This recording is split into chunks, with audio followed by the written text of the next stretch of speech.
Social science generally relies on two frameworks to explain the choices of people living in poverty.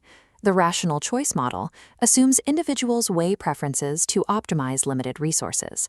Conversely, the pathology model suggests the poor inhabit a specific culture of poverty, defined by a lack of planning and self-control. Empirical data reveals a difficult reality. Individuals in poverty often underperform in long-term metrics. They show lower rates of medication adherence, and small-scale farmers frequently fail to weed their fields, a task that could otherwise increase their income by 25%. Behavioral research suggests a different mechanism. Scarcity acts as an involuntary psychological state that actively captures cognitive bandwidth. This mental depletion occurs regardless of an individual's inherent personality or values. This state is defined by the standards of one's environment. In 1750, Adam Smith noted that while a linen shirt was once an unthinkable luxury, it had become a contextual necessity. Anyone unable to afford one was, by the standards of the day, considered poor. Modern perspectives, like those from the Heritage Foundation, often argue that the presence of household goods like color televisions or air conditioning suggests that the psychological reality of poverty has been neutralized. However, psychological scarcity persists as long as resources remain below what's required to navigate daily life. It is a powerful biological response to deprivation that changes how the brain processes information and manages impulses. Imagine your budget is a suitcase. A large suitcase offers slack, empty space that allows you to pack without careful planning. But in a small, constrained suitcase, every new addition requires an immediate trade-off. To fit a new item, the brain must decide what it removes something else to make room. This trade-off thinking eliminates the luxury of thoughtless consumption. While those with slack buy a coffee or lunch without considering alternative costs, those facing scarcity must calculate the specific sacrifice for every minor expense. This constant calculation makes people in scarce environments highly effective at immediate math. At South Station in Boston, researchers found low-income commuters were 3 times more likely to know the exact starting fare on a taxi meter. This hyper-efficiency results from cognitive capture. The brain involuntarily elevates unmet needs to the top of its processing queue, making them impossible to ignore. The Minnesota starvation experiment demonstrated the power of this capture during World War II. As subjects were deprived of calories, their higher-order interests vanished. They stopped caring about politics or social lives, becoming entirely fixated on food, spending their days memorizing recipes and studying grocery prices in morning papers. This fixation provides a focus dividend. In the short term, scarcity forces the mind into a state of extreme tunnel-like efficiency, allowing for the brilliant management of immediate survival tasks. But while the focus dividend helps solve the crisis of the moment, it leaves the brain blind to information sitting outside that immediate focal point.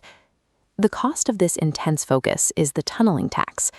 When the mind is consumed by the urgent need to pay rent or find food, peripheral concerns are neglected. This occurs through goal inhibition. By focusing the brain's limited resources on a single urgent target, the mind actively suppresses awareness of other long-term goals. This suppression is powerful enough to override basic survival training. Firefighters, despite years of professional instruction, often die in vehicle crashes on the way to a fire because they failed to buckle their seatbelts. The urgency of the fire created a tunnel that excluded the routine safety of the seatbelt. We can quantify this loss through bandwidth, the combined capacity of fluid intelligence and executive control. In a New Jersey mall study, researchers found that asking low-income subjects to consider a $1,500 car repair triggered a massive cognitive decline. While high-income shoppers were unaffected, the low-income group's fluid intelligence scores dropped by 13 IQ points, a loss equivalent to an entire night of sleep deprivation. To confirm this was a state-based effect, researchers tracked Indian sugarcane farmers who are paid once a year. These farmers were tested pre-harvest when money was tight and post-harvest when they were flush. The same individuals performed significantly better after the harvest, proving that the context of scarcity, not inherent ability, was suppressing their intelligence. These psychometric findings suggest poverty acts as a tax on the mind. The conditions of being poor mechanically reduce bandwidth available for making effective decisions. This cognitive capture applies to any resource in short supply, whether it is money, social connection, or time. In a Princeton study using a trivia game, students who were made time poor began taking objectively ruinous loans.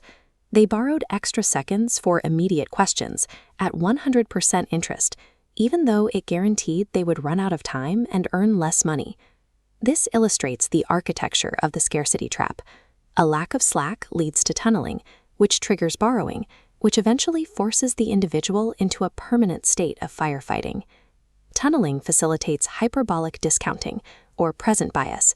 The brain overvalues immediate relief so heavily that it ignores the predictable catastrophe the borrowing creates later. This borrowing effect ensures scarcity persists. By using future resources to solve a present crisis, the individual guarantees a deeper deficit in the next cycle.